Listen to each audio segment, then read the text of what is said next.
본 방송에서 제공하는 투자 정보는 투자 판단에 대한 조언입니다. 방송에서 제공하는 주식의 가치, 가격 상승 및 가격 하락에 대해서는 방송사에서 보장하지 않습니다.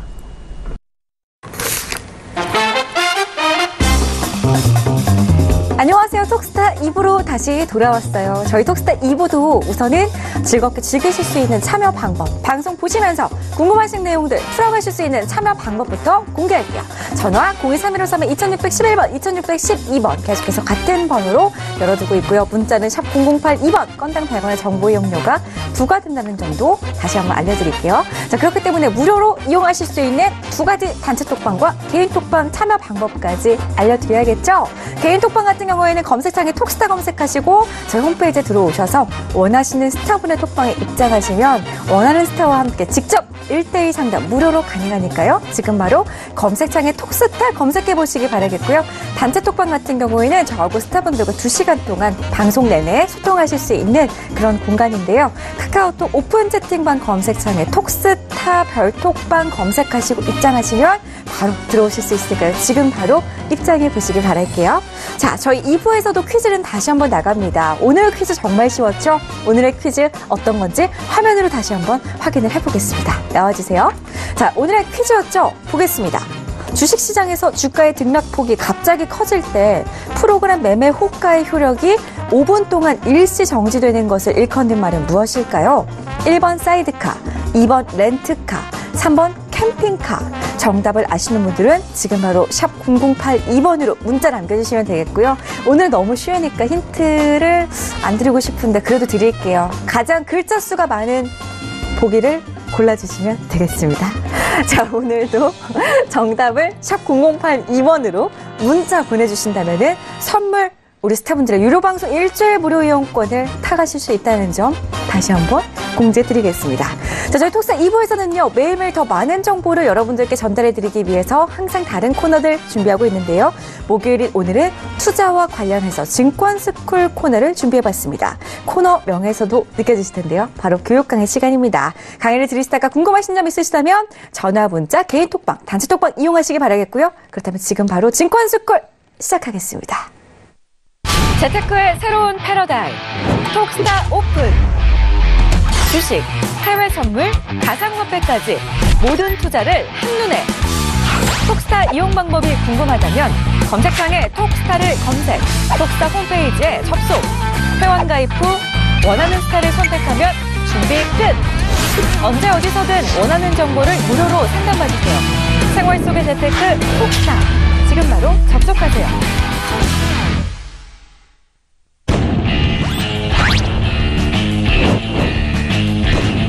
급등 가치주를 발굴하는 인공지능 글로벌 시스템 트레이드 선구주자 에이지 시스템 스타입니다.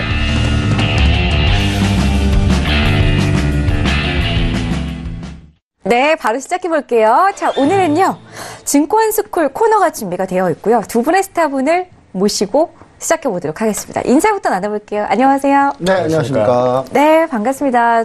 지난주 마지막 방송을 두 분과 함께 했는데 또 이번 주 첫 방송을 또 두 분과 함께 하네요. 네. 정말 두 분 굉장하신 것 같아요. 오늘 많은 아주 열정적인 강의 준비를 하셨죠?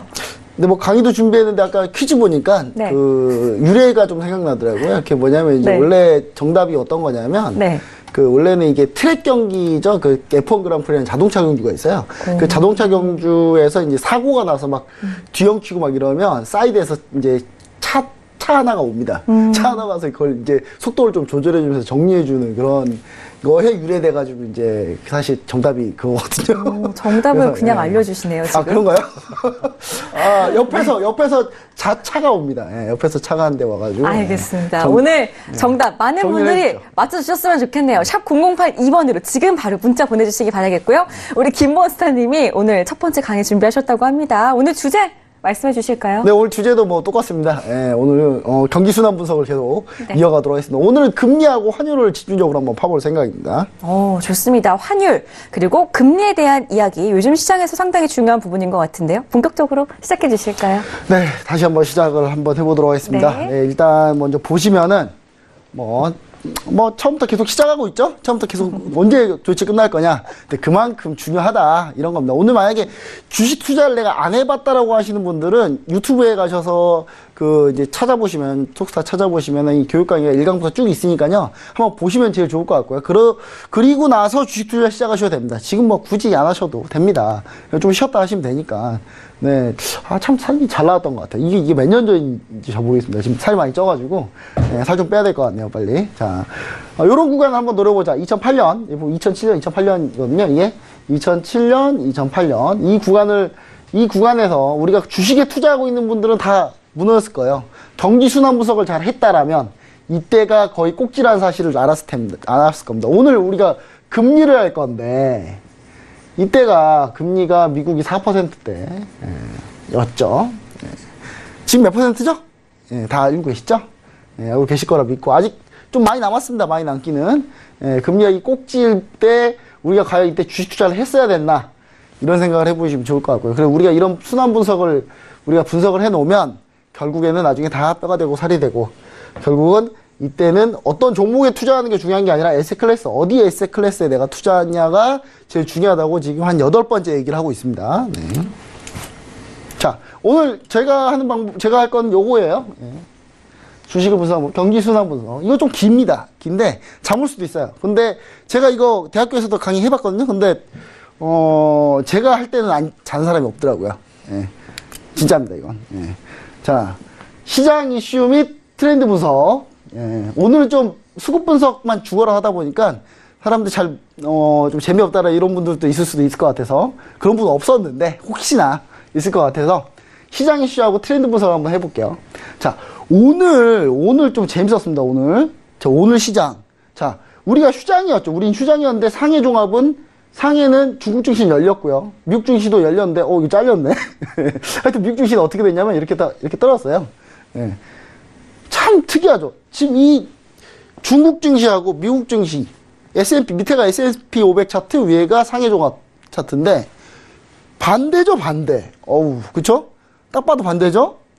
이거 도대체 이거 어떻게 해야 되나. 그리고 최근에 갑자기 쫙 올랐죠. 무역전쟁에서 지금 난리가 났는데 중국 증시는 오르고 미국 장은 떨어졌다. 네. 참 특이한 현상입니다. 근데 이거는 이미 예견됐던 사실이죠. 제가 이거 아마 수요일날 방송 보시는 분들이나 보신 분들은 아마 불확실성 제거 뭐 이런 얘기 때문에 아마 여러 번 제가 얘기를 했던 내용인데요. 일단 우리나라 같은 경우는 보시면은 이제 중국 증시하고 뉴욕 증시는 역의 상관관계에 있고요, 현재는. 그리고 대표적인 신흥국이고요. 대표적인 DM 마켓이죠. Developed Market. 영어로 하면 뭐 그렇게 되고요. 이머징 마켓, EM 많이 들어봤죠. 그래서 우리가 좀 증권 TV 프로그램들 막 보시다 보면은 좀 공부 많이 하신 분들, 가마권 되게 기신 분들이 막 EM이 어쩌고 DM은 어쩌고 뭐 이런 얘기해요. 그 말이 이제 EM이 바로 이걸 말하는 거고요. DM은 이걸 말하는 거예요. 근데 이제 우리나라 같은 경우는 지금 이거 코스닥 차트입니다. 코스피 차트는 뭐 개인 투자자도 별로 관심 없으니까 제가 두고요. 일단 코스닥 차트인데 라인 정말 잘 그렸죠, 그렇죠? 다 맞고 있어요, 라인이. 보시면 지지 딱 받고 여기서 지금 올라가고 있죠. 근데 어디랑 비슷합니까, 주로? 이 구간인데 지금 여기 나온 구간이, 그렇죠? 중국 증시하고 좀 비슷한 모습을 좀 보였죠. 그나마 우리가 중국 증시보단 좋아요.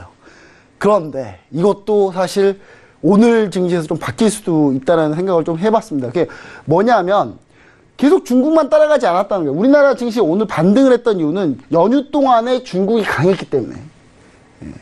중국은 추석에 안 쉬나요? 쉬었는데 우리가 좀 짧게 쉬었죠. 짧게 쉬었고 그 전에 쉬었습니다. 그래가지고 중국 증시 같은 경우는 우리가 쉬는 동안에 조금 반등을 했고요. 우리나라 같은 경우는 거기에 대해서 미국 증시는 좀 안 좋았지만 중국 증시에 영향을 받아서 우리나라는 신흥국에 좀 영향을 좀 많이 받아요. 왜냐?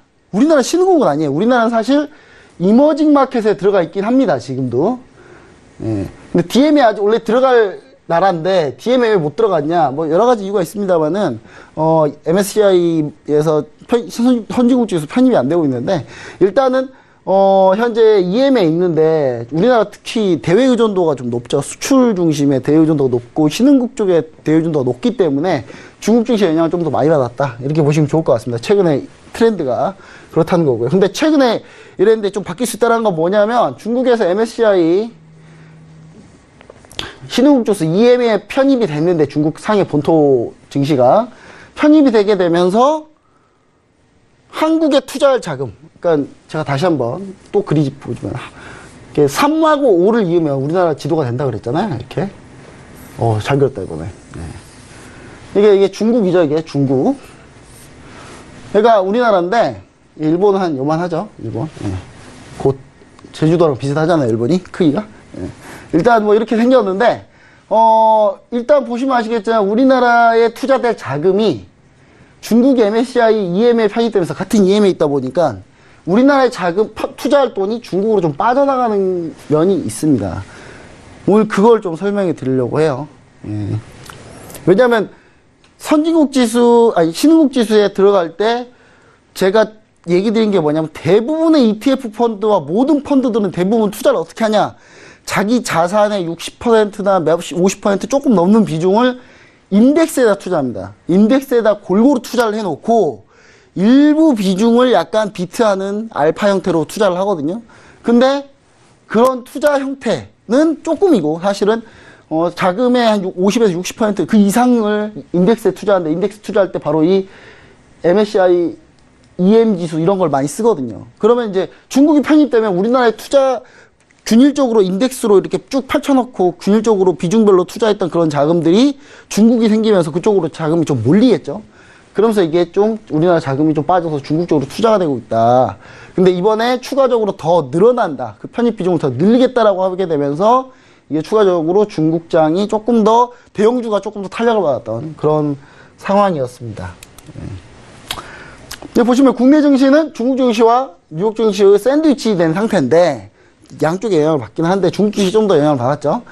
하지만 신흥국 영향을 더 많이 받는 상황이다 라는 부분을 다시 한번 얘기를 드립니다.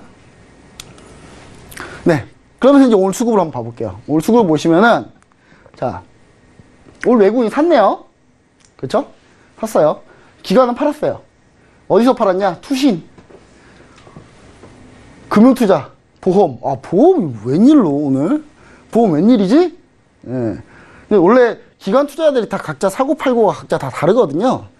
이게 기관이 한 명이 아니니까 투신도 한 명이 있는 것도 아니고 여러 명이 있기 때문에. 근데 오늘 보험이 또 일제히 많이 팔았어요. 이 정도면 꽤 많이 판 거거든요. 보시면 아시겠지만 자, 오늘 판 거는 좀 솔직히 얘기하면 좀 많이 팔았습니다. 오늘 좀 많이 팔았는데 1291억을 팔았네요. 산 거는 800억 정도 샀는데 보험이 이렇게 따지니까 좀 많이 팔게 된 거죠. 근데 오늘 특별히 많이 팔았던 이유가 있었나 라고 봤는데 뭐 특별히 많이 팔았던 이유는 많지 않습니다. 그냥 제가 볼 때 최근에 금리 올린 거하고 영향이 좀 있나 라는 생각을 해볼 수는 있겠습니다. 그거하고 연결시키기는 너무 좀 무리가 좀 있고요. 그리고 지금 코스닥을 보시면 아시겠지만 외국인이 샀죠. 그리고 기관은 팔았고요. 그리고 기관 판 거의 대부분은 투신이 많이 매도를 했습니다.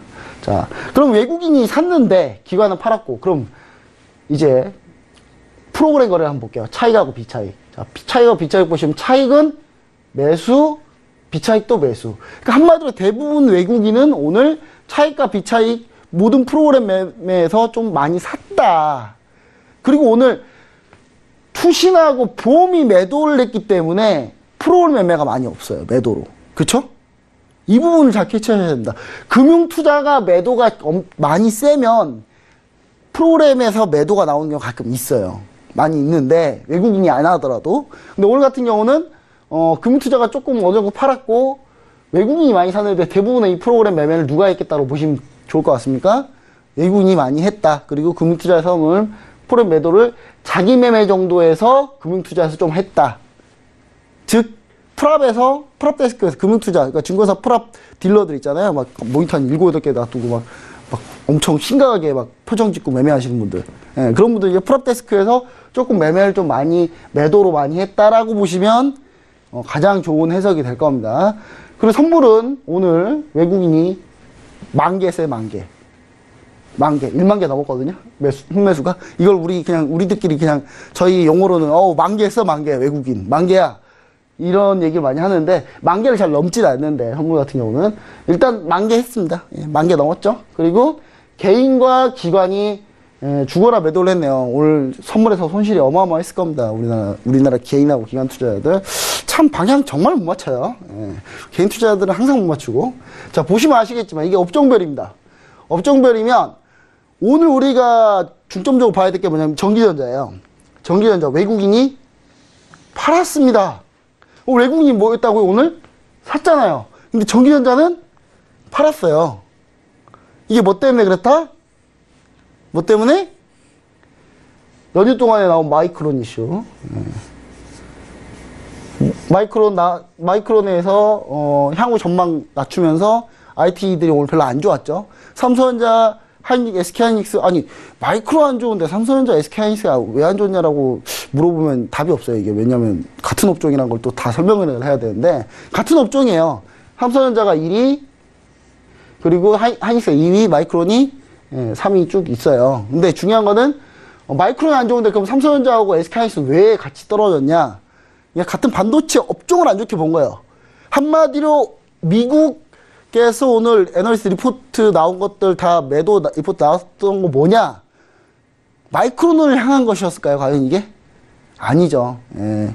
바로 SK하이닉스 삼성전자를 매도 치기 위한 그런 움직임이었습니다. 마이크론은 그냥 곁다리였던 거예요. 그렇죠? 예, 그래서 결론적으로는 오늘 외국인이 판 거, 그러면 그쪽은 사고 한국은 살 수 있는 거 아니냐? 삼성전자, SK하이닉스는 살 수 있는 거 아니냐? 그럴 수 있겠지만 그렇지는 않습니다. 왜냐하면 또 똑같이 얘기 드리자면 MSCI, 그러니까 EM, DM 막 이런 지수만 있는 게 아니라 별의별 게 다 있어요. 업종별 지수도 있는데 업종 지수가 떨어지면 그 업종 지수만큼 편입되어 있는 관련된 종목들 또 팔아줘야 돼요. 그래야 인덱스 정확하게 맞출 수 있거든요. 그렇기 때문에 오늘 외국인이 판 거는 좀 특이한 케이스이긴 하지만 그래도 판 거는 왜 팔았는지 이제 성립은 되죠. 설명은 되는 겁니다. 자, 그리고 대신 뭘 샀습니까? 화학은 뭐 저가 매수라고 칠 수 있어요. 근데 금융을 많이 샀네요. 금융을. 자, 금융 왜 많이 샀을까요? 미국에서 금리를 올렸죠. FOMC 회의에도 금리를 올렸습니다.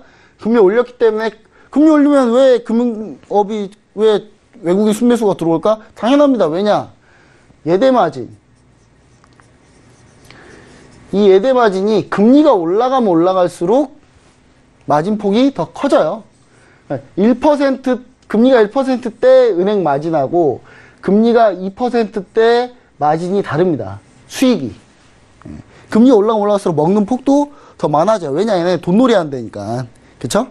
돈놀이 한다기 때문에 그렇게 보시면은 당연히 금리가 오를 때 보험이나 은행주가 좀 괜찮다라는 부분 우리가 좀 생각을 해보시면 좋을 것 같습니다. 근데 이거 사실 FOMC 금리 인상할까 이미 다 알고 있었잖아요. 예, 우리가 지난주 확률 90%다, 뭐, 거의 99%다, 뭐, 안 올릴 수가 없다, 다 얘기를 했는데, 올랐네요. 오늘 또. 오늘 지수도 올랐어요. 업종 지수 1.2%나 올랐죠, 오늘? 금융업은? 자, 샀어야죠. 그쵸? 이런 원리를 알면은 은행주로 살 수 있잖아요. 그쵸? 근데 왜 안 샀는지 참 답답하죠? 예. 개인 투자자분 좀 답답하실 수 있습니다.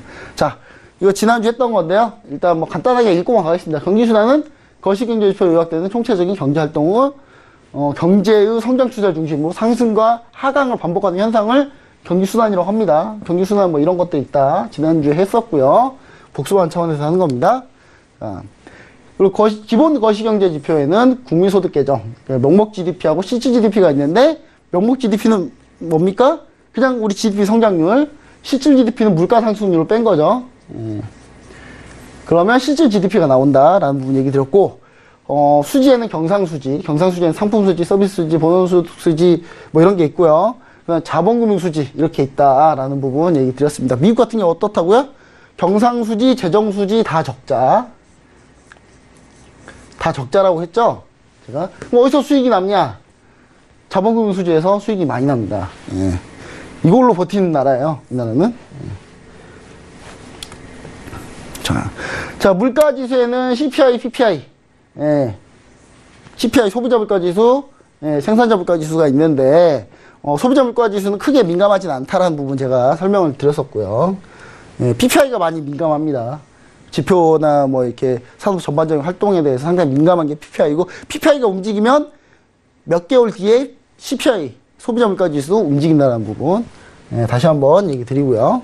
자, 통화량이 있습니다. 기본적인 구성 요소. 예, 경기 순환에서 기본 경기 순환의 구성 요소로서 물가 지수 아까 얘기 드렸고, 그 다음에 두 번째 통화량 지난주에 해드렸고요. 통화량은 뭐 길게 얘기 드리지 않겠습니다. 이런 데 꼭 들어가 봐라. 제가 이런까지 얘기를 드렸고요. 자, 그럼 오늘은 금리, 지난번에 금리 하다 말았으니까. 자, 금리 보시면은, 금리는 돈을 빌리는 대가로 지불하는 자금의 가격이에요. 이 말은 무슨 말이냐? 내가 은행에 왔어요, 은행에 왔습니다. 자, 은행에 와서, 보통 우리 은행에 가면은 뭐 하러 갑니까? 은행에 펀드 들러 가요? 그분 이상한 거예요. 잘못된 겁니다, 그거. 예, 은행에선 예금 아니면 대출을 받으러 가는 거죠. 그쵸? 예, 갔어요. 이제 대북에 딱 가죠. 대북에 가서 물어봐요. 어디 창구 가실 건가요? 아니면 뭐 상담 받으실 건가요? 막 물어보잖아요. 근데 왠지 난 대접받고 싶잖아요. 그래서 나 상담 받으러 갈게요. 가요. 이제 가면 이제 대북이 앞으로 안내해요. 근데 딱 앉습니다. 앉으면 이제 막 물어봐요. 어떤 것 때문에 오셨어요? 아, 네, 뭐 대출 받으려고요. 그러면 뭐합니까? 신분 조회를 하죠. 예, 본인의 신용등급을 조회를 합니다. 본인의 자금의 가격이, 빌려주는 자금의 가격, 대가가 싸냐 비싸냐를 알아보는 거죠. 알아보러 갑니다. 가면 은행에서 그러죠. 예, 어떤 대출인데요? 그러면 저는 신용대출입니다 라고 하면은 표정 안 좋죠. 그때부터. 예, 신용대출, 저 신용대출인데 오면 은행에서 갑자기, 저는 실제로 그런 경험이 있습니다. 제가 은행 다닐 때 신용대출입니다 그러면 검색하는 척만 한 적이 있어요. 어차피 안 되니까. 저 신용대출 한도까지 다 차가지고, 지점 한도 다 차가지고, 어차피 안 되거든요, 더. 예.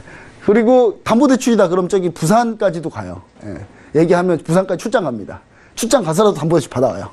예. 뭐, 저는 그런 적도 있어요. 성당 담보대출 있어가지고, 제가 성당, 직접 부산에 성당까지 간 적이 있어요, 제가. 예. 회사 나오지 말라고 하더라고요. 예. 가서 대출 받아고 오라고. 담보대출 그만큼 안전하니까 많이 하려고 하겠죠. 자, 은행에 가서 대출 받으려고 했더니 A라는 사람과 B라는 사람이 있는데, A한테는 똑같은 금액과 똑같은 조건인데 금리는, 이분 신용등급 뭐 적당하다고 생각할게요. 5%를 제시합니다. 근데 B한테는 이분 딱 보니까 재산 내역 상당히 많고 좋아요. 이분은 3%. 즉 뭡니까? 자금의 가격이 이 사람한테는 상당히 유리하고 A한테는 불리한 거 있죠? 그렇죠? 예. 이런 아주 간단한 원리부터 시작해야 돼요. 그래야 이해하기 편하니까. 자, 금리 상승 시 그리고 금리 하락 시의 과정을 이해하는 게 중요한데, 먼저 경기가 침체된다. 자, 경기 침체, 그냥 주가 하락으로 볼게요. 주가. 자, 차트. 주가가 떨어지고 있어요. 네. 이거 말고 차트로 볼게요. 차트. 자, 보면은 경기는 우리가 보면은 어떻게 금리가 인상되고 상승되는지 좀 구조를 좀 알면 좀 편합니다. 자, 긴 걸 한번 볼게요. 긴 차트. 어디까지 가니? 자, 이 다음 하나만 더 위로 가면 돼요. 예. 자, 보시면은, 자, 이때가 주가가 오르고 있죠? 이때 금리는 어땠을까요? 이때 금리를 계속 올립니다. 예. 주가가 오른다는 얘기는 뭡니까? 경기가 과열되고 있다. 이런 의미거든요. 예, 투자가 잘 되고 활발하고 있는데 이게 너무 과열되니까 금리를 올려서 막는 거예요. 이거를. 금리를 올리면 어떻게 되냐? 금리를 올리면 어떤 현상이 일어납니까? 금리를 R이라고 하거든요. 예. 금리를 올리면 예금 금리가 올라가요. 그리고 대출 금리도 같이 올라가겠죠. 물론 그런 건 있습니다. 금리 올라가면 예금 금리 찔끔 올리고 대출 금리 확 올리죠. 예. 뭐라 하면 그제서야 제가 여러 가지로 교차 상품 거래하시면 좀 싸게 해드릴게요. 뭐 이런 거 하죠. 예.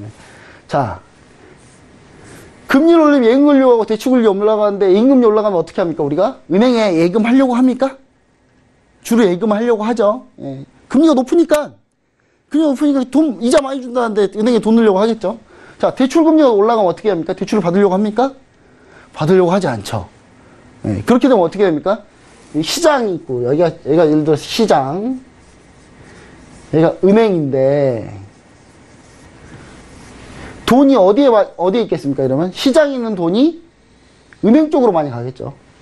은행에 있는 돈은 시장으로 오지 않고. 그럼 시장에 있는 돈이 줄면 어떻게 됩니까? 시장에 돈이 줄면 유동성이 떨어지죠. 유동성을 영어로는 리퀴디티라고 하는데 그냥 약자 좀 쓸게요. 유동성이 떨어집니다. 즉 금리를 올리면 예금금리, 대출금리 오르고 유동성은 떨어지게 되죠. 유동성이 떨어지게 되면 어떻게 됩니까? 투자가 줄고. 투자가 줄죠. 당장 우리 생각해보세요. 부동산 대책 나왔잖아요. 부동산 대책 나와가지고 부동산 대책까지 나왔는데 이번에 예를 들어서 한국은행 금통위에서 금리 올린다고 해봐요. 우리 갭 투자하려고 하셨던 분들, 부동산 투자하려고 하셨던 분들 전부 다 금리 비싸니까 좀 망설여지죠. 그렇죠? 그럼 돈을 빼서 땅에다 투자를 못 하잖아요. 투자가 줄어요. 투자가 줄어요. 투자는 영어 약자로 뭐라 그러냐? I라고 해요. 투자가 줄죠. 투자가 줄면서 결론적으로 경기 과열되는 거를 조금 식히는 그런 현상을 우리가 보여주게 됩니다. 그럼 이렇게 금리를 계속 올렸는데 그럼 왜 2008년에 왜 이렇게 망했냐? 전부 다 폭락이 아니야. 너무 늦었어요. 너무 늦게 금리를 올렸습니다. 너무 늦게 금리가 이때까지는 계속 금리를 너무 평이하게 유지하다가 서브프라임 모기지라서 부동산 버블 나고 막 전 세계적으로 난리가 나니까 그제서야 금리를 급격하게 올렸는데도 이때 이걸 못 잡았습니다. 자, 반대로 갈게요. 반대로. 금리가 떨어진다면. 그럼 어떻게 됩니까? 예금금리 떨어지고 대출금리 떨어지겠죠? 물론 금리 떨어지면 예금금리 아주 많이 떨어뜨리고요. 대출금리 찔끔 떨어뜨립니다. 원래 은행 그룹고 사니까. 자, 그런데 이렇게 되면 어떻게 됩니까? 그럼 유동성이 많아지죠. 반대로 생각하시면 되겠죠. 왜 유동성이 많아집니까? 당연히 예금 안 하려고 할 거고 금리가 낮으니까. 대출은 왜 많이 하려고 합니까? 대출금리가 싸니까 막 투자하겠죠. 빌려가지고. 그러니까 전체 유동성이 많아지면 투자가 결국 많아지고, 투자가 많아지면 어떻게 됩니까?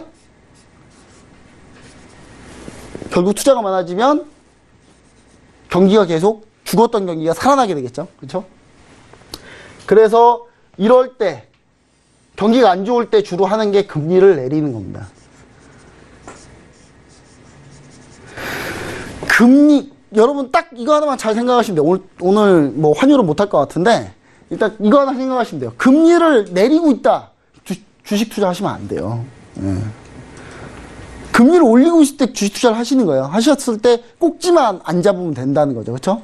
금리를 떨어뜨리기 시작한다. 뭔가 금리 계속 떨어진다고 하더라. 그런 신문에 뭐라고 써있냐면 경기 침체만 이런 얘기만 죽어라 나와요. 그러니까 이 부분 우리가 좀 잘 생각을 해보시면 아주 좋은 것 같고요. 다음 시간에는 환율이 좀 어렵긴 한데 환율을 빠르게 한번 해볼 수 있도록 하겠습니다. 네, 여기까지 마치겠습니다. 네, 알겠습니다. 김본스타님이 오늘은 금리 위주의 강의를 좀 해주셨는데요. 시간이 정말 금방 가네요. 아무래도 또 미국이 기준금리 인상을 했기 때문에 그와 관련해서 더욱더 연관 깊게 또 생각을 해보실 수가 있을 것 같은데요. 다음 주 이 시간에 환율에 대한 강의도 기대 많이 해보시기 바라겠고요. 우리 LG 시스템 스타님은 네. 어떤 주제가 기다리고 있을까요? 네, 오늘은 미중 무역 전쟁에 대해서 좀 집중적으로 파고들어 드리도록 하겠습니다. 네, 알겠습니다. 시작해 주시죠. 미중 무역 전쟁 도대체 언제 끝나는 걸까요, 스타님? 내년 한 상반기 정도는 돼야 좀 WTO에서 직접적으로 좀 중재가 일어날 걸로 보여지고요. 근데 그 내용을 좀 말씀드리기 전에 저번에 말씀드렸던 금리 내용 살짝만 스쳐서 가도록 하겠습니다. 저번에 중앙은행에서 결정하는 금리, 악화되는 국가랑 호조로 올라가는 국가들이랑 굉장히 다른 패턴이, 좀 반대의 패턴이 나타난다라는 얘기를 드렸는데, 이번에 금리 인상 들어가고 나서 지금 홍콩이랑 인도네시아, 필리핀이 동시에 뒤따라서 바로 금리 인상 들어왔습니다. 이게 바로 악화에 해당하는 국가들이라고 보실 수가 있고요. 사실 홍콩은 사실 악화라고 보실 수는 없어요. 홍콩은 그냥 철저하게 미국이 기준금리 이제 2.25%까지 올리니까 본인들은 미국보다는 그래도 돈을 유치해야 하니 2.5% 딱 0.25% 한 단계 위의 금리로 올려놓은 상태입니다. 그래서 지금 미국 금리를 따라서 계속해서 인상을 시키고 있다라고 보시면 될 것 같고요. 지금 이번에 나온 건이 어떤 게 있느냐? 지금 미국이 이제 기준금리가 많이 높아졌죠. 근데 이 기준금리를 이용해서 영국 쪽에다가 지금 골드만삭스가 공격적으로 영업 스타트를 들어갔습니다. 지금 영국 기준금리가 지금 1%대에서 중반대에 머물러 있는데 지금 이 상태에서 영국 공격 들어오게 되면은 당연히 금리상으로 영국 자금들이 다 그냥 미국에다가 골드만삭스에다가 다 투자를 하겠죠. 그래서 그 투자금들 온라인 파트로 유치를 시키기 때문에 그걸로 중국 자금들 많이, 영국 자금들 많이 들어올 거다라는 부분, 그리고 영국은 앞으로 뺏길 수밖에 없다라는 부분 참고하시면 되겠습니다. 일단 뭐 주요 이슈는 요약을 드렸고요. 오늘 제가 앞에 부분 요약을 좀 짧게 드린 이유가 지금 미중 무역 전쟁 다루기 오늘 벅찹니다. 오늘 빠르게 좀 갈게요. 일단 중국이 이제 2001년 WTO 가입 들어가면서부터 사실 미중 무역 전쟁의 첫 스타트가 시작이 됐습니다. WTO 가입 들어가고 나서 이후 무역 규정을 어겼죠. 계속해서 어겨왔습니다. 사실 이때 협의 들어가고 나서부터 이제 서양 우방국들은 중국을 이제 수출할 수 있는 주요 핵심 수요 국가로 만들 수가 있겠다라는 부분을 생각을 했는데 오히려 수요국으로 만들기보다는 본인들의 공급량들을 다 뺏기는 그런 상황이 돼버렸죠. 그래서 실질적으로 무역 전쟁에서의 승자가 중국이 그동안 이루어져 왔고요. 뭐 그동안에 미국은 계속해서 중국 대미무역 흑자 때문에 마이너스를 취해왔습니다. 그래서 일단 WTO에서 중국이 조정 담당자 이 부분을 전혀 예상치 못할 정도로 전 세계에서 유일무이한 구조를 좀 취했었죠. 이건 뭐 실질적으로 중국 사업을 해보신 분들은 아시겠지만 중국 경제가 이렇게 마이너스로 쭉 흘러가다가 사실 2000년대부터 살짝 터닝을 스타트를 했죠. 근데 2000년도에 터닝 하자마자 이때입니다. 이때 보시면은 잠깐 내려갔어요. 잠깐 내려갔는데 이때 2001년에 딱 WTO를 스타트를 했습니다. 이 뒤에 차트 어떻게 됐죠? 지금 중국 경제 성장률입니다. 경제 성장률 폭락하다가 터닝 주고 그대로 급상승 일어난 다음에, 그다음에 이때 2006년에 고점 만들고 나서, 그 다음에 이제 2007년이니까 당연히 미국의 경제 하락에 영향을 받을 수밖에 없었죠. 받고 나서 하락세 유지해 왔는데, 그래도 일단 다른 국가들 경제 성장률보다 높게 유지를 하고 있습니다. 일단 이 부분을 볼 때 WTO 가입하고 나서부터 중국이 빠르게 본인들의 이익을 취했다라는 거는 인지를 하실 수가 있겠고요. 그러면 지금 중국이 이 WTO 가입을 들어가고 나서 지금 어떻게 이익을 취했느냐 포지션이 제일 중요하겠죠.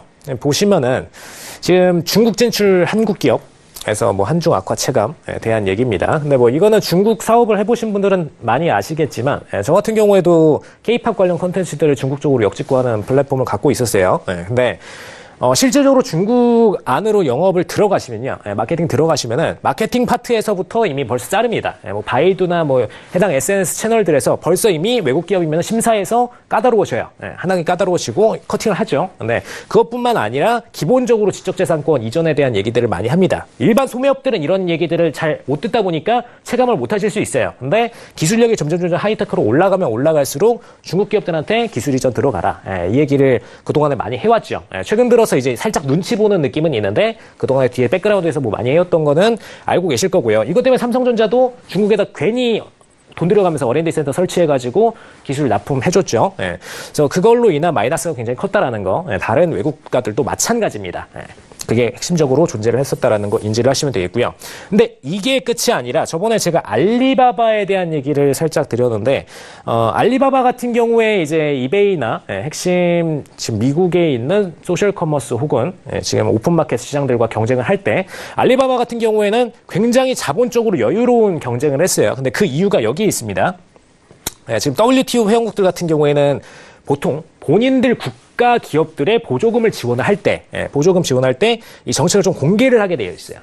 그래야 상대 기업들이 이 기업이랑 저쪽 국가에서 지원을 해주는데 우리가 경쟁을 할 수가 있다, 없다 이거를 판단을 하고선 손을 떼려면 빨리 떼고 아니면은 계속해서 자금을 더 투입하려면 투입을 하고 이걸 이사회에서 결정을 해줄 수가 있기 때문에. 근데 이거를 공개를 안 시켰죠. 이거를 공개를 안 시켜서 지금 이베이 같은 경우에는 그때 자금 어마어마하게 갖다 부었습니다. 어마어마하게 갖다 붓고선 정책을 취했는데 알리바바는 그때 0% 수수료 정책 취했었죠. 이게 가능했던 이유가 뒤에서 보조금 계속 받으니까요.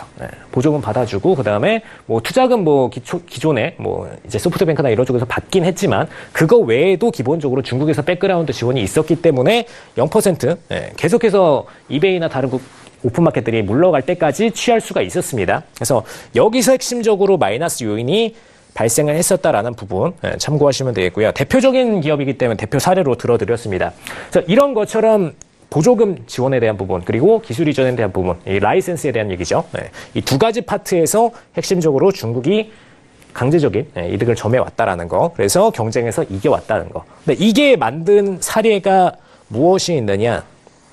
이걸로 인해서 문제가 생기는 게 일단 미국 금융기업들 같은 경우에는 이런 내부적인 백그라운드에서 하나하나 다 짚어가면서까지 투자를 할 수는 없어요. 그러다 보니까 중국 기업들을 투자할 때는 초반에 실패가 좀 있었죠. 그리고 어느 정도 중국 기업들이 자꾸 백그라운드에서 뭔가 지원을 받는 것 같다. 그리고 기술이 지원 받아가면서 미국 기업들이 진출했다가도 다시 손을 떼고 나오는 경우가 많다. 이런 거를 케이스를 점유를 하고 나서부터는 본격적으로 중국 기업들에 대한 점유 현황이 많이 떨어졌습니다. 본인들이 투자금을 넣어서 그 기업들을 점유를 하더라도 손실 보는 경우가 많았기 때문에, 그래서 사실상 금융권들이 미국 시장, 중국 시장에서 패배를 많이 했죠. 그래서 이 케이스 때문에 미국이 예민해진 거고요. 이 케이스가 없었으면은 미국이 굳이 중국을 배틀을 걸 이유도 없었습니다. 근데 자꾸 금융권에서 패배하는 경우가 많다 보니까 미국이 굉장히 예민해졌던 부분이고요.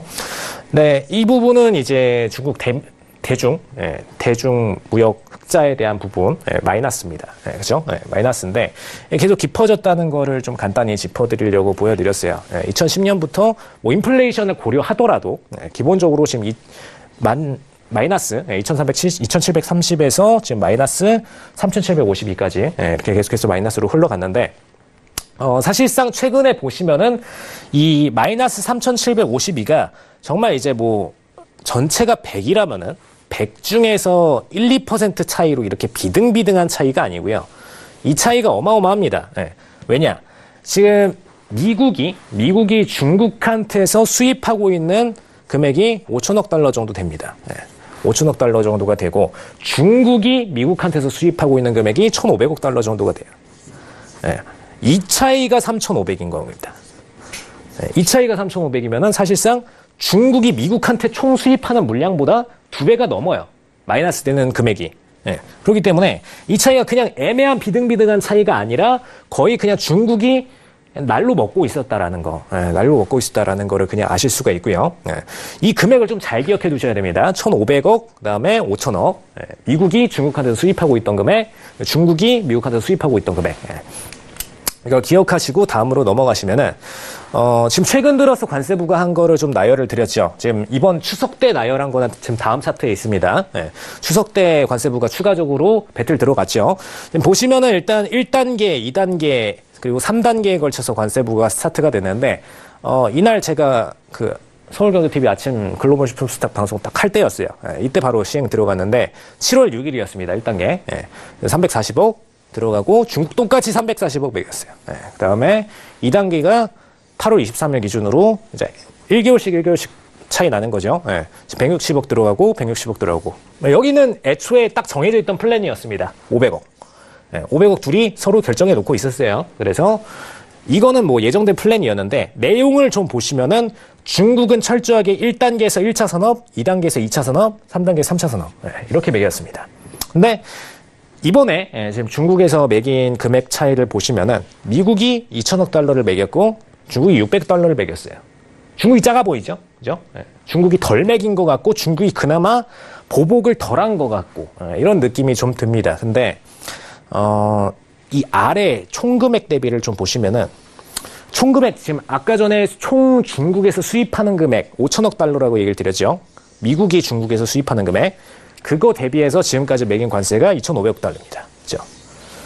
그다음에 중국이 미국에서 수입하는 총 금액이 지금 1,300억 정도 됩니다. 정확히는 1,300억이고요. 아까 1,500억이라고 말씀드렸는데 정확히는 1,300억 정도입니다. 물론 여기 반올림도 들어가 있죠. 근데 지금 관세를 매긴 게 1,100억 달러예요. 사실 이 600억 달러 대해서 제대로 아직 발효가 안 들어간 업종도 있습니다. 근데 일단 발효가 이 관세 안으로 개시가 됐다라는 부분에서 일단 마이너스 요인이 발생을 했고요. 그리고 여기 핵심 요인들 보시면은 제일 타격한 거, 해외 선물에 제일 타격한 거 액화천연가스 있습니다. 액화천연가스 10% 관세 부과 들어갔고요. 그럼 이것 때문에 생기는 문제가 뭐냐? 수요가 중국에서 미중 무역 전쟁 때문에 감소 들어갈 것 때문에 하락세가 나올 줄 알았는데 액화천연가스에 대해서 관세 때려버리니까 바로 오히려 상승 들어가겠죠. 그래서 이걸로 오히려 지금 미국 자체의 원자재 가격을 공격하고 있는 겁니다. 원자재 가격 높게 만들어서 그 친구들이 수익 내기 어렵도록 일부러 만든다라고 보시면 되겠습니다. 그래서 이렇게 지금 퍼센티지로 보면은 미국이 정작 지금 관세 매긴 건 50%예요. 근데 중국이 매긴 거는 85%입니다. 그죠? 퍼센티지로 보면은 중국이 더 세게 보복 관세를 때렸기 때문에 트럼프가 당연히 열이 받을 수밖에 없겠죠. 그죠? 그래서 이 다음에 바로 퍼센티지로 2,575. 그냥 2,500억이라고 말씀드릴게요. 나머지 전체 금액에 대해서 관세 플랜 짜고 있다라고 보시면 되겠습니다. 그래서 그 단계인데, 지금 여기 말씀드렸던 이 2,000억 그리고 600억 달러가 지금 추석 때 다 일어났어요. 지금 보시면 9월 24일이고 중국 같은 경우에는 바로 다음 날 기준으로 25일장 기준으로 진행을 했습니다. 이렇게 보시면은 지금 아까 말씀드렸던 3차 관세 부과에 대한 내용입니다. 지금 9월 17일장 기준으로 해서 17일장에서 18일장 넘어갈 때죠. 2,000억 달러 부과 계획 발표하고 나서 바로 24일부터 9월 24일부터 발표 예정 들어갔고요. 그다음에 이 예정 나오자마자 중국도 600억 달러 얘기 들어갔고, 그다음에 저희 추석 때, 저희 명절 때 잘 먹고 있을 때 미국이 들어갔습니다. 2,000억 달러 들어갔고요. 그다음에 중국도 바로 보복관세로 다음날, 보복관세를 항상 꼭 다음날 바로 매겨요. 그냥 대기하고 있다가 발표문 작성하고 있다가 바로 발표하는 거죠. 그래서 600억 달러 바로 들어갔습니다. 사실상 뭐 3차까지도 계속해서 중국이 미국이 보복하는 만큼 더 때리고 보복하는 만큼 더 때리고 이걸 반복을 하고 있습니다. 퍼센티지로 봐도 2,000억 달러에 비등하는 금액이에요. 그래서 일제 중국은 더 이상 매길 금액 자체가 한 200억 달러밖에 안 남았기 때문에 중국은 이제 보복관세라고 할 만한 내용도 없습니다. 미국은 아직 더 남아있죠. 그래서 지금 추가적으로 요인들이 발생한다면 미국 쪽에서 발생하는 문제가 더 크다라고 보시면 되겠고요. 근데 이 관세 전쟁 끝에 지금 상태에서는 지금 유엔 총회에 들어가서 중국 교냥, 합동참모본부대화 이렇게 됐는데, 사실상 지금 단계는 이제 관세 부과는 미국에서 추가로 매길 것만 남아있고, 추가적으로 중국에서 매길 거는 거의 없다라는 부분 참고하시면 되겠고요. 그 다음에 지금 다음 단계는 양자 합의 내용들 자꾸 나오고 있는데, 합의는 기대를 하지 마세요. 합의는 기대는 안 하시는 게 좋습니다. 왜냐? 일단 WTO 정책이 있어요. WTO의 정책이 있는데, 처음에 이제 미중 무역 관세 부과가 스타트가 된 게, 물론 또 트럼프의 발언 때문에 스타트가 처음에 됐지만 실질적으로 제소 조치 들어간 것부터가 이제 미중 무역 전쟁의 스타트로 보시면 됩니다. WTO에 제소를 먼저 넣었죠. 그죠? 제소를 먼저 넣고 이번에 2,000억 달러 관세 부과한 거에 대해서도 먼저 중국이 넣었습니다. 넣은 게 아직 지금 보름 정도 조금 넘었는데, 일단 관세 부과에 대해서 WTO에 제소를 할 때마다 WTO의 건수가 쌓여요. 쌓이는데 이 건들마다 전부 다 개별로 양자협의를 들어가게 만듭니다.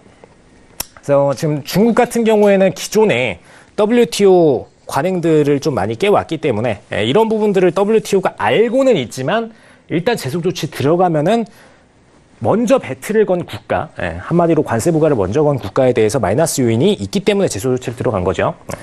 다만 중요한 부분들 좀 나열을 드릴게요. 외국 기업들이 중국 정부 보복이 두려워서 불공정 관행 증거를 그동안에 제시를 안 하려고 했습니다. 이게 그동안의 패턴이에요. 왜 그랬느냐?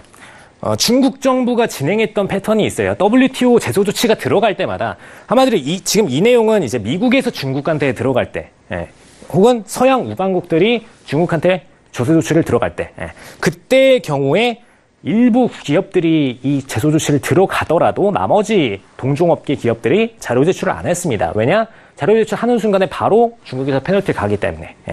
그래서 사실상 증거 제출 못했었고요. 근데 다만 이제 미국이 정부 차원에서 WTO랑 중간에 협정 맺고선 공격 들어가 주니까 이제 백그라운드가 좀 마련이 됐죠.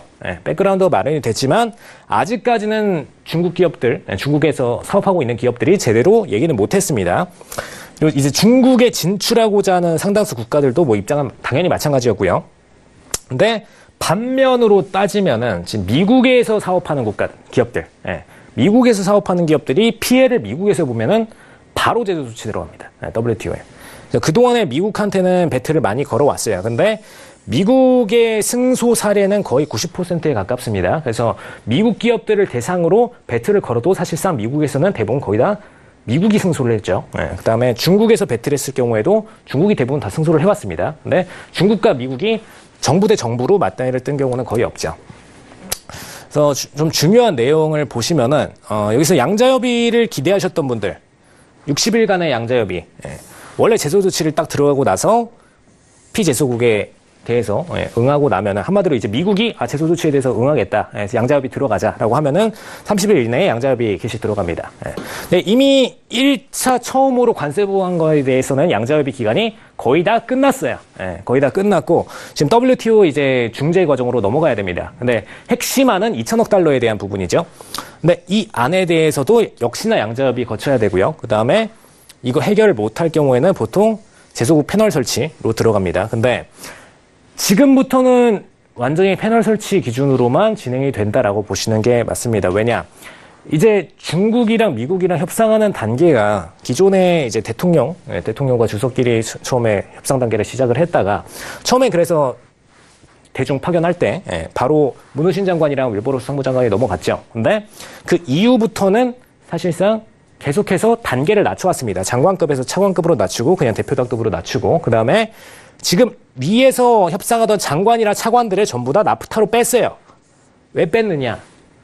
본인 이제 11월 중간선거 대비해서 건수를 만들어야 됩니다. 근데 중국이랑 협상은 절대로 11월 중간선거 전에 협상이 안 날 것 같으니까 바로 그냥 전부 다 나프타로 돌려버린 거예요. 나프타로 돌려버려서 이 협상부터 끝내라. 중국과의 협상은 그냥 WTO에 밀어버리자. 이렇게 됐기 때문에 사실상 지금 상태에서 뭐 양자협의 들어가고 뭐 추가적으로 협의 들어가고 나서 뭐 WTO에 본인들이 먼저 협의안 제출하고 이런 일은 거의 없다라고 보시면 되겠고 지금 상태에서는 이제 분쟁해결기구 설립되고 나서 WTO에서 직접 중재기구 설립 후에 양측에다가 중재안 던져주고요.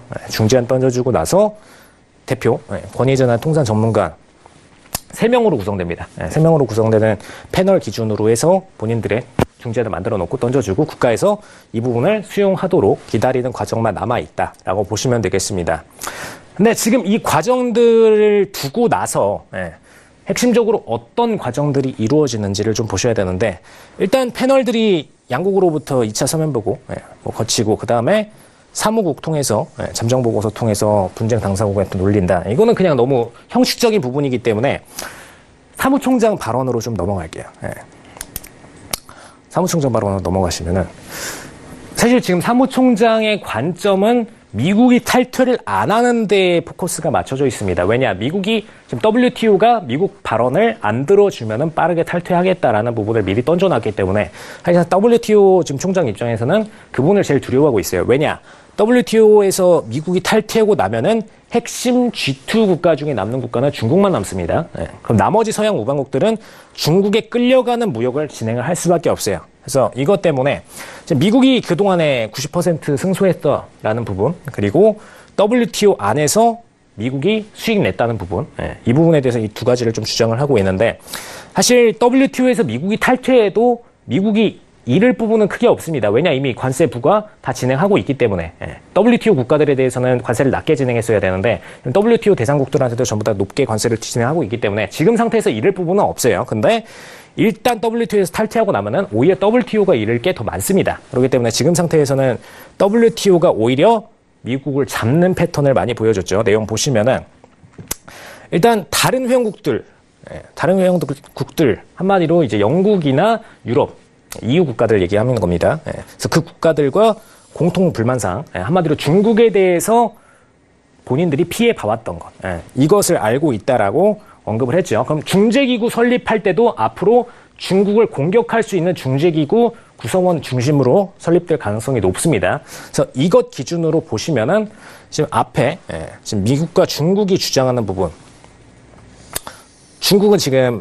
미국은 중국의 보호무역주의 해체를 들어가고 나서 자율경제로 들어가는 거. 그다음에 중국은 중국 2025로 G2에서 선도국가로 쓰는 거. 두 가지를 주장을 했는데 이게 핵심입니다. 미국은 일단 중국 보호무역주의 깨뜨리는 게 먼저고요. 그다음에 금융기업들 전부 다 중국으로 투입시켜서 금융에 대한 지분율 확보해서 지금 현재 미국이 중국한테서 자본 규모 중심으로 금융시장으로 빼는 돈이 제일 많지 사실상 대미무역 흑자는 마이너스 보고 있죠. 지금 금융기업들 투입해서 중국에 대한 지분력을 확보하는 게 먼저입니다. 그래서 그거를 이루려는 게 포커스고 중국은 실질 머니를 벌어들이는 게 포커스죠. 3차, 4차 산업에서. 그래서 이 두 가지 목적에 대해서 비교를 할 때 이 중국의 2025 정책에 대해서 깨뜨리는 게 목표다. WTO도 똑같은 목표를 가지고 있다라고 보시면 되겠습니다. 그래서 사실상 지금 EU와 영국이 가지고 있는 권리를 중국한테 뺏기지 않는 거, 이 두 가지로 보시면 되겠고요. 그럼 지금 상태에서 최종 결과는 어느 쪽으로 간다고 보시면 되느냐? WTO 지금 협정 들어갔죠. 협정 들어갔는데 WTO 협정 끝나고 나면은 보통 원래는 이제 18개월 정도 걸립니다. 근데 빠르게 진행이 되면은 내년 상반기까지 마무리가 될 수 있다는 부분. 그래서 내년 상반기 기준으로 터닝 포인트가 된다는 부분 집중하시면 되겠고요. 절대로 중간선거 전에는 끝나지 못하기 때문에 중간선거 기준으로 해서 커팅을 하시면 되겠습니다. 네, 좋습니다. 좋습니다. 요즘 주식시장의 실세죠. 미국과 중국의 무역전쟁에 관한 강의, 에듀시스템의 강의 함께 하셨는데요. 내용이 부족하신 분들은 다음 주 이 시간에 함께 해주시거나 아니면 오프라인으로 무료 강좌가 연결이 되어 있다고 하니까요. 교육장이 궁금하신 분들은 서울경제TV 1577-7451번 톡스타 1644-0147번으로 문의 주시기 바라겠습니다. 자, 두 분 시간 관계상 여기서 먼저 보내드릴게요. 고맙습니다. 네, 지금까지 상담부터 강의까지 2시간 힘차게 달려봤습니다. 자, 힘차게 달려주신 만큼 선물도 드려야 될 것 같은데요. 퀴즈 정답부터 공개할게요. 자, 오늘의 퀴즈였죠. 정답은 1번 사이드카였습니다. 정답 맞춰주신 분들 정말 많았다고 하는데요. 그 중에서 5분 저희가 선정을 해봤습니다. 휴대전화 뒷번호 0337님, 2269님, 2356님, 그리고 9190님, 0416님 이렇게 5분 당첨되셨는데요. 진심으로 축하드리고요. 내일 톡스타 고객센터에서 전화 드린다고 하니까요. 모르는 번호도 전화 꼭 받아주시기 바랄게요. 저희 방송 여기서 마치지만 저희 방송에서 제공해드리는 정보는 전문가들의 조언일 뿐 해당 주식의 가치와 수익률은 보장하지 않는다는 점 다시 한번 고지드릴게요. 저희는 내일 밤 8시에 다시 찾아뵙겠습니다. 고맙습니다.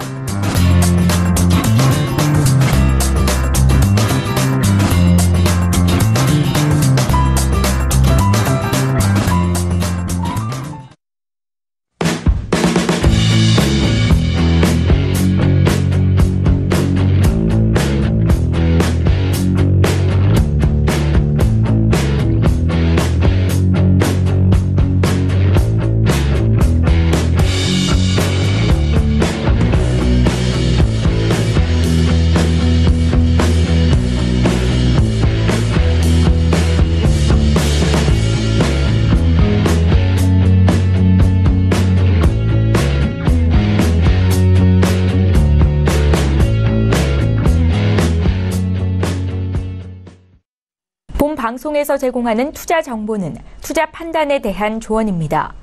방송에서 제공하는 주식의 가치, 가격 상승 및 가격 하락에 대해서는 방송사에서 보장하지 않습니다.